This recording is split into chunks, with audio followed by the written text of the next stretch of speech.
Ayo subscribe channel YouTube Novel Azkabina.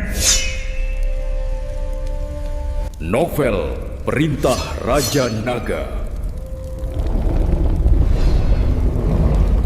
Bab 5477 dari Perintah Kaisar Naga, Alam Yuande. Aku tidak tahu. Aku hanya mengawasi orang-orang ini, kata kultivator iblis itu sambil menggelengkan kepala, gemetar ketakutan. Tuan, dia tidak akan tahu apa yang Anda tanyakan. Hanya petinggi sekte batu iblis yang tahu. Dia hanya kaki tangan kecil. Seorang kultivator parubaya berbaju kain abu-abu mendekat dan berkata, "Oh," kata David, dan dengan lambaian tangannya. Kultivator iblis itu lenyap tanpa jejak, berubah menjadi kepulan asap hitam bahkan sebelum ia sempat berteriak. "Tuan, terima kasih atas bantuan Anda." Kultivator parubaya itu membungkuk dalam-dalam kepada David, wajahnya dipenuhi rasa terima kasih. David melambaikan tangannya, tatapannya menyapu para kultivator di sekitarnya, yang masih menunjukkan ekspresi ketakutan. Ia berkata dengan suara berat, "Rekan Taois, saya punya beberapa pertanyaan untuk Anda." "Tuan, saya akan memberitahu Anda semua yang saya tahu," kata kultivator parubaya itu cepat. "Dunia macam apa ini? Mengapa begitu banyak kultivator manusia dan hewan diperbudak oleh iblis untuk menambang batu roh?" David bertanya. Kultivator parubaya itu mendesah, raut wajahnya menunjukkan rasa sakit. Ini adalah alam Yuande, dunia di mana kultivasi spiritual menjadi fokus utama. Awalnya, ada 3 ras di alam Yuande kami, manusia, manusia buas, dan iblis. Meskipun kami terkadang berebut sumber daya, selalu ada saling memberi dan menerima, menjaga keseimbangan relatif. "Lalu mengapa menjadi seperti ini?" tanya David. Semuanya dimulai 100 tahun yang lalu. Secercah ketakutan terpancar di mata kultivator parubaya itu. 100 tahun yang lalu, sesosok makhluk surgawi tiba-tiba turun ke alam Yuande kami. Makhluk surgawi itu sangat kuat, dan bisa menghancurkan dunia hanya dengan satu lambaian tangannya. Dia memilih untuk membantu para iblis dan menekan perlawanan manusia dan manusia buas kami dengan cara yang dahsyat. Sejak saat itu, para iblis mulai memperbudak kami untuk menambang batu roh, lalu menggunakan metode yang diajarkan oleh makhluk abadi itu untuk memurnikan batu roh menjadi batu abadi. Kultivator parubaya itu berkata dengan getir, makhluk abadi itu tampaknya sangat membutuhkan batu abadi, jadi dia memerintahkan para iblis untuk membangun banyak lokasi penambangan serupa di seluruh alam Yuande. "Mengapa kalian tidak melawan?" David bertanya dengan ragu, apakah tidak ada orang kuat di seluruh alam Yuande yang bisa melawan para iblis? Kultivator parubaya itu tersenyum getir. "Melawan? Bagaimana mungkin kami tidak melawan? Tapi makhluk abadi di alam surga itu terlalu kuat.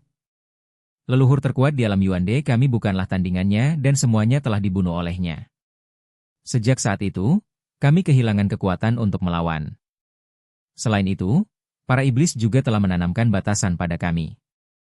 Begitu kami memiliki pikiran untuk melawan, kami akan menderita rasa sakit di gigit ribuan semut." Kultivator parubaya itu berkata, sambil mengangkat lengan bajunya untuk memperlihatkan rune hitam di lengannya. "Lihat, ini adalah tanda perbudakan yang ditanam oleh para iblis." David menatap rune hitam itu, kilatan dingin melintas di matanya. Ia bisa merasakan aura jahat yang terpancar dari rune tersebut. Ternyata itu adalah batasan kejam yang mampu mengendalikan pikiran seseorang. "Jadi kau akan membiarkan mereka memperbudakmu begitu saja?" tanya David dengan suara berat. "Apa yang bisa kita lakukan?" tanya kultivator parubaya itu tanpa daya. "Menolak berarti kematian. Tidak melawan setidaknya memberi kita kesempatan untuk bertahan. Terlebih lagi, para iblis mengancam kita, mengancam akan memusnahkan bangsa kita jika kita tidak patuh." "Di mana alam dewa surgawi itu?" tanya David. "Aku tidak tahu." Kultivator parubaya itu menggelengkan kepalanya. "Di seluruh alam Yuande, tak seorang pun bisa menahan satu pukulan pun darinya." David merenung sejenak, lalu melanjutkan, "Jadi, di mana dewa itu sekarang?" David ingin bertemu dewa surgawi ini, terutama untuk mempelajari teknik pemurnian batu rohnya menjadi batu abadi. Orang abadi itu hanya sesekali muncul di markas sekte batu iblis, dan setiap kali muncul, dia membawa pergi sejumlah besar batu abadi. Biasanya, pemimpin sekte batu iblis bertanggung jawab mengelola operasi penambangan kami. "Aku tidak tahu di mana orang abadi itu sekarang," kata kultivator parubaya itu. Bab 5478 dari Perintah Kaisar Naga. Pergi dan lihatlah. Seberapa kuatkah pemimpin sekte Batu Iblis? Tanya David. Sangat kuat, kata kultivator parubaya itu dengan sungguh-sungguh. Konon, pemimpin sekte Batu Iblis telah mencapai puncak alam transformasi, dan hanya selangkah lagi mencapai alam surgawi. Ia juga memiliki beberapa seni abadi yang diajarkan oleh makhluk abadi itu, yang membuat kekuatannya tak terduga. David ingin tertawa mendengar penyebutan puncak alam transformasi. Di matanya, alam ini bahkan lebih lemah daripada anjing di lapisan langit ke-6. Rekan Taois, carilah tempat yang aman untuk bersembunyi. Setelah aku menghancurkan sekte Batu Iblis, kau akan bebas, kata David kepada kultivator parubaya itu. Namun, kultivator parubaya itu menggelengkan kepalanya dan berkata, kita tidak mungkin bisa meninggalkan tempat ini. Begitu kita meninggalkan tempat ini, batasan-batasan yang mengikat kita akan aktif, membuat hidup kita lebih buruk daripada kematian. David tersenyum tipis dan berkata, sulit dikatakan.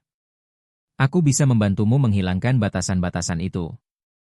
Dermawanku, larangan ini diajarkan kepada sekte Batu Iblis oleh Dewa Surgawi. Larangan ini tidak mudah dihilangkan, kata kultivator parubaya itu. David tidak berkata apa-apa, hanya tersenyum tipis, dan dengan santai mengusap lengan biksu parubaya itu, dan rune larangan di lengan biksu parubaya itu langsung menghilang. Ketika biksu parubaya itu terkejut, David menggumamkan sesuatu, dan rune-rune muncul entah dari mana, lalu semuanya memasuki tubuh semua biksu. Larangan pada biksu yang terkekang ini tiba-tiba menghilang. Melihat David yang begitu mengagumkan, semua orang berlutut di tanah dan bersujud dengan putus asa. David hanya mengangkat telapak tangannya dengan lembut, dan semua biksu merasakan kekuatan yang tak tertahankan, yang membuat mereka berdiri. Orang-orang ini menatap David dengan penuh semangat, mata mereka dipenuhi kegembiraan dan iri. Apakah ini kekuatan seorang abadi? Mata semua orang berbinar. Jauh di dalam markas sekte Batu Iblis, di dalam aula mewah, pemimpin sekte Batu Iblis, Mo Tianxiong, sedang duduk bersila di atas kristal sihir hitam raksasa, berkultivasi. Tiba-tiba, matanya terbuka, secercah ketidakpastian di matanya. Hah? Apa yang terjadi? Mo Tianxiong mengerutkan kening. Ia merasa seolah-olah semua batasan yang ia berikan kepada para Buddha di tambang telah lenyap. Bagaimana mungkin ini terjadi? Batasan-batasan itu telah diberikan secara pribadi kepadanya oleh Dewa Surgawi. Bahkan jika ia ingin menghapusnya sendiri, itu akan membutuhkan usaha yang sangat besar, dan ia harus melakukannya satu persatu. Sekarang, semuanya lenyap secara bersamaan? Mungkinkah sang abadi sedang marah? Jantung Mo Tianxiong menegang. Ia dengan panik mencoba menghubungi orang yang bertanggung jawab atas tambang, tetapi ia tidak dapat menghubungi mereka. Tidak bagus. Wajah Mo Tianxiong menggelap. Pasti ada yang tidak beres di tambang. Ia segera berdiri dan berteriak di luar aula, seseorang. Seorang pria tua berjubah hitam bergegas masuk ke aula dan berkata dengan hormat, Guru, apa perintah Anda? Tetua ini adalah Mo Xuanzi, tetua agung sekte Moshi. Kekuatannya hanya kalah dari master sekte, Mo Tianxiong, karena telah mencapai tingkat ke-9 alam transformasi. Xuanzi, segera bawa anak buahmu ke tambang nomor 7 untuk menyelidiki situasinya, kata Mo Tianxiong dengan suara berat. Pembatasan di sana tiba-tiba menghilang, dan aku tidak bisa menghubungi orang yang bertanggung jawab. Apa? Wajah Mo Xuanzi berubah. Semua pembatasan menghilang? Bagaimana mungkin? Apakah para Buddha memberontak? Tidak mungkin, Mo Tianxiong menggelengkan kepalanya. Pembatasan terhadap para Buddha itu sangat beracun. Kecuali seseorang yang berkekuatan besar datang membantu mereka, mereka tidak dapat menyingkirkan mereka sendiri. Dan bahkan jika mereka melakukannya, mereka bukan tandingan kita. Siapa yang bisa melakukan ini? Mo Xuanzi bertanya dengan ragu. Secercah kesungguhan terpancar di mata Mo Tianxiong. Aku curiga seseorang mungkin telah menerobos masuk ke wilayah Yuande kita, dan mereka cukup kuat. Bawa anggota elit tim penegak hukum dan pergilah ke sana untuk menyelidiki. Pastikan kalian mencari tahu apa yang terjadi. Jika kalian bertemu musuh yang kuat, jangan melawan dengan keras, tetapi segera lapor kembali. Bab 5479 dari Perintah Kaisar Naga tidak cukup. Ya, jawab Mo Xuanzi dengan hormat. Tunggu, Mo Tianxiong menghentikannya. Ambil ini. Mo Tianxiong mengeluarkan token hitam dari cincin penyimpanannya dan menyerahkannya kepada Mo Xuanzi. Ini token komunikasi. Jika kau menemui masalah yang tak terpecahkan, segera hancurkan dan aku akan bergegas. Terima kasih, Ketua Sekte. Mo Xuanzi mengambil token itu dan menyimpannya dengan hati-hati. Mo Xuanzi kemudian segera memanggil 20 murid elit dari tim penegak hukum. Murid-murid ini semuanya berada di alam transformasi abadi tahap tengah ke atas, dan mereka adalah tulang punggung Sekte Moshi. Semuanya, dengarkan. Ada sesuatu yang tidak biasa terjadi di tambang nomor 7. Kami akan segera menyelidikinya, kata Mo Xuanzi dengan suara berat. Ingat, siapapun yang mencurigakan akan dibunuh tanpa ampun. Ya, jawab para murid dari tim penegak hukum serempak. Sekelompok besar dari mereka terbang menuju tambang nomor 7, terbang dengan kecepatan luar biasa, menghilang ke langit dalam sekejap mata. Sementara itu, di dalam tambang nomor 7, David berdiri di tengah ngarai, mengamati para kultivator yang baru saja mendapatkan kembali kebebasan mereka. Terima kasih banyak, Dermawan, kata biksu parubaya itu dengan gembira. Jika bukan karena bantuanmu, kami akan menderita di sini selamanya. Para biksu lainnya juga berterima kasih kepada David, mata mereka penuh rasa syukur. Tidak perlu sungkan. David melambaikan tangannya.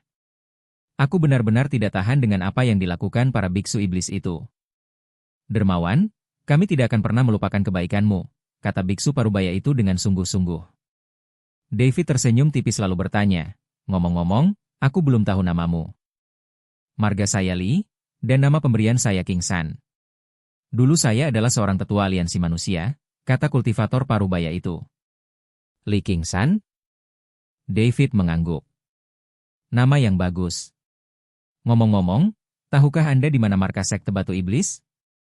Saya tahu, kata Li King San cepat. Markas Sekte Batu Iblis berjarak 1000 mil, di puncak awan iblis. Namun, tempat itu dijaga ketat, dan ada batasan yang ditetapkan oleh Dewa Langit itu, sehingga orang biasa tidak bisa masuk. Larangan? Mata David berkilat jijik. Di mata saya, batasan apapun hanyalah pertunjukan. Saat itu, tiba-tiba terdengar suara gemuruh dari langit. Oh tidak! Sekte Batu Iblis datang. Wajah Li King San menjadi gelap, dan ia berkata dengan gugup. Para kultivator lainnya juga mendongak dan melihat sekelompok titik hitam di langit yang jauh, terbang cepat ke arah mereka. Sepertinya suara yang saya buat ketika saya membuka batasan itu terlalu keras, dan itu membuat mereka waspada. David tersenyum tipis. Tepat sekali, aku jadi tidak perlu repot-repot mencari mereka. Dermawanku, mereka datang dalam jumlah besar, dipimpin oleh Mo Xuanzi, tetua agung Sekte Batu Iblis. Dia luar biasa kuat, kata Li King San cemas. Mo Xuanzi? David menyeringai. Dengan kultivasi alam transformasi tingkat 9, dia memang dianggap master di dunia ini. Tapi di hadapanku, dia bukan tandingannya. Mo Xuanzi dan tim penegak hukumnya dengan cepat terbang di atas tambang. Ketika mereka melihat pemandangan di dalam, mereka semua tercengang. Para kultivator yang seharusnya diperbudak berdiri di sana, sementara para kultivator iblis yang menjaga tambang tidak terlihat. Apa yang terjadi? Mo Xuanzi mengerutkan kening, sekilas keraguan di matanya. Tatapannya langsung tertuju pada David, satu-satunya orang yang tidak dikenalnya. Siapa kau? Kenapa kau di sini? Tanya Mo Xuanzi dingin, sambil memancarkan aura yang kuat, mencoba mengintimidasi David. Namun, menghadapi tekanan aura Mo Xuanzi, David tidak bergerak sama sekali, seolah-olah dia tidak bisa merasakan apapun. Bab 5480 dari Perintah Kaisar Naga. Yin yang siapa? Siapa aku tidak penting, kata David dengan tenang. Yang penting mulai hari ini, para kultivator di sini bebas. Beraninya kau? Raung Mo Xuanzi. Apa kau tahu di mana kita berada? Ini wilayah Sekte Moshi kita. Beraninya kau bertindak begitu lancang di sini? Kau mencari mati. Mencari mati? Cibir David. Dengan sekelompok orang tak berguna sepertimu? Kau sangat arogan. Mo Xuanzi terkekeh marah. Sepertinya kau tidak akan tahu tempatmu kecuali aku memberimu pelajaran. Setelah itu, Mo Xuanzi hendak menyerang. Tunggu. Tiba-tiba David berkata. Sebelum aku melakukannya, aku punya beberapa pertanyaan untukmu. Apa hakmu untuk bertanya padaku? Kata Mo Xuanzi dengan nada meremehkan. Aku bisa membunuh kalian semua di sini, kata David dengan tenang, nadanya penuh percaya diri. Wajah Mo Xuanzi menjadi gelap. Dia merasakan aura berbahaya dari David. Siapa kau? Tanya Mo Xuanzi lagi, nadanya semakin serius. Namaku David, kata David. Aku ingin bertanya, siapakah makhluk abadi dari surga itu? Mengapa dia memintamu untuk memurnikan batu roh menjadi batu abadi? Mendengar kata-kata David, wajah Mo Xuanzi berubah drastis. Kau, bagaimana kau tahu tentang keberadaan makhluk abadi itu? Sepertinya aku benar. David tersenyum tipis. Bisakah kau menjawab pertanyaanku sekarang? Sedikit keraguan melintas di mata Mo Xuanzi. Ia tidak tahu apakah ia harus menceritakan rahasia-rahasia ini kepada David. Kenapa? Kau tidak berani mengatakannya? David mencibir, atau kau takut makhluk abadi itu akan membunuhmu jika kau memberitahuku? Ekspresi Mo Xuanzi semakin gelap, ia memang takut pada makhluk abadi itu. Kusarankan kau menjawab pertanyaanku dengan jujur, atau kau akan menanggung akibatnya, nada David berubah dingin. Saat itu, seorang murid dari tim penegak hukum tak kuasa menahan diri untuk berkata, Penatua Agung, kenapa buang-buang waktu bicara dengannya? Bunuh saja dia. Setelah itu, murid itu menyerbu David, pedang iblisnya bersiul dan menebasnya. Kau mencari kematianmu sendiri. David mendengus dingin, menghunus tangannya. Dengan santai. Murid itu merasakan kekuatan dahsyat menerjangnya. Sebelum sempat bereaksi, ia terpental, terbanting ke tanah, hidup atau matinya tak menentu. Pemandangan ini mengejutkan semua orang, mereka tak menyangka David begitu kuat. Apa, kau di alam mana? Tanya Mo Xuanzi gemetar, merasakan aura David yang berdebar kencang. Tidak masalah di alam mana aku berada. Yang penting sekarang kau punya dua pilihan, jawab pertanyaanku atau mati. Kata David dengan tenang. Wajah Mo Xuanzi memucat, menyadari bahwa ia telah menghadapi musuh yang luar biasa kuatnya. Baiklah, aku akan menjawab pertanyaanmu. Mo Xuanzi menggertakkan giginya dan berkata, orang abadi itu mengaku sebagai yang mulia abadi Yun Miao dari alam surgawi. Mengenai mengapa ia meminta kami untuk memurnikan batu roh menjadi batu abadi, aku tidak tahu. Ia hanya memerintahkan kami untuk melakukannya dan kemudian datang untuk mengumpulkan batu abadi secara teratur. Yang mulia abadi Yun Miao? David mengerutkan kening. Ia belum pernah mendengar nama itu. David juga menyadari bahwa ketika para kultivator dari alam surgawi ini turun ke alam bawah, mereka suka dipanggil yang mulia abadi, raja iblis, dan sejenisnya. Kedengarannya sangat mengesankan, tetapi kekuatan sejati mereka tidak istimewa. Tepat saat David memikirkan hal ini, suara Raja Iblis Awan Merah bergema di benaknya. Nak, kau sedang main-main dengan siapa? Kata Raja Iblis Awan Merah dengan sedikit kesal. David tertegun, lalu teringat bahwa Raja Iblis Awan Merah juga sepertinya orang yang suka membual seperti itu, dan segera meminta maaf. Senior, aku hanya berpikir asal-asalan, tidak ada maksud lain. Aku tahu kau pikir itu semua hanya bualan, tapi kau harus tahu bahwa ketika kau keluar, identitasmu ditentukan oleh dirimu sendiri, terutama di dunia tingkat rendah ini, sangat penting untuk memberi dirimu gelar yang baik. Ucap Raja Iblis Awan Merah. Bab 5481 dari Perintah Kaisar Naga. Aku sudah mengatakan semuanya. David memikirkannya dan merasa itu masuk akal. Meskipun di alam surgawi, kekuatan David selalu ditekan. Di sini, dia adalah penguasa, Raja Surga. Dia bisa menyebut dirinya dengan nama apapun yang dia inginkan. Di mana Dewa Yun Miao sekarang? Tanya David.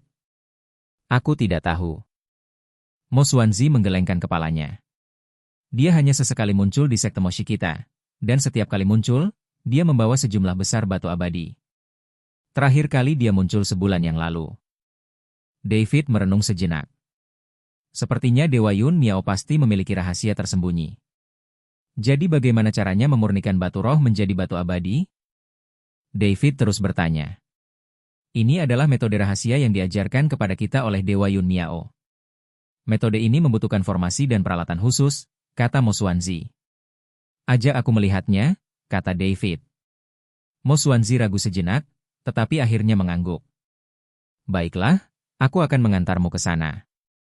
Setelah itu, Mo Xuanzi membawa David menuju gedung-gedung besar di ujung ngarai.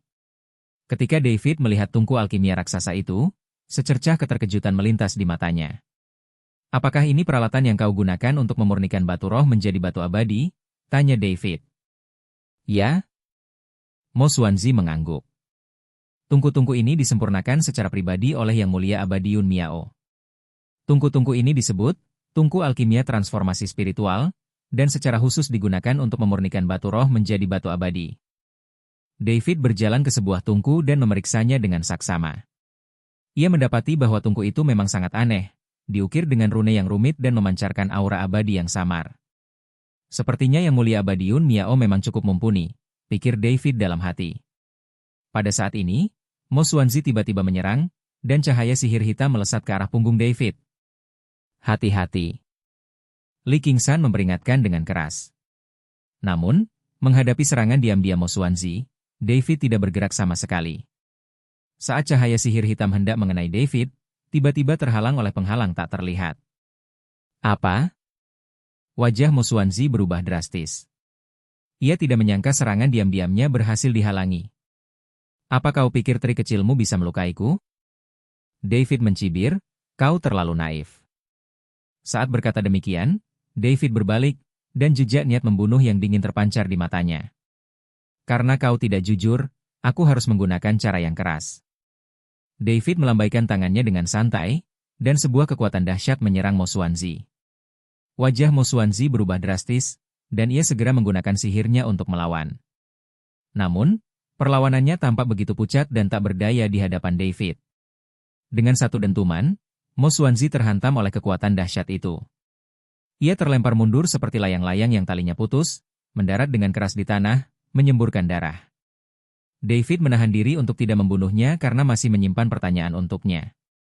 Penatua Agung, seru para murid tim penegak hukum. Ayo ikut, kata David dingin, ini membuatku tidak perlu melakukannya satu persatu. Para murid tim penegak hukum bertukar pandang sebelum menyerbu ke arah David. Namun, kekuatan. Mereka terlalu lemah untuk David. David hanya melambaikan tangannya dengan santai, dan para murid yang menyerbu menghilang dalam kepulan asap. Seolah-olah para murid elit penegak hukum ini tidak pernah muncul. Melihat ini, Mo Xuanzi tercengang, wajahnya pucat pasi. Ia tahu ia telah menghadapi musuh tangguh yang belum pernah ia temui sebelumnya. Sekarang, bisakah kau ceritakan lebih banyak tentang Yang Mulia Yun Miao? Kata David dingin, menatap Mo Xuanzi. Aku sudah menceritakan semua yang ku tahu.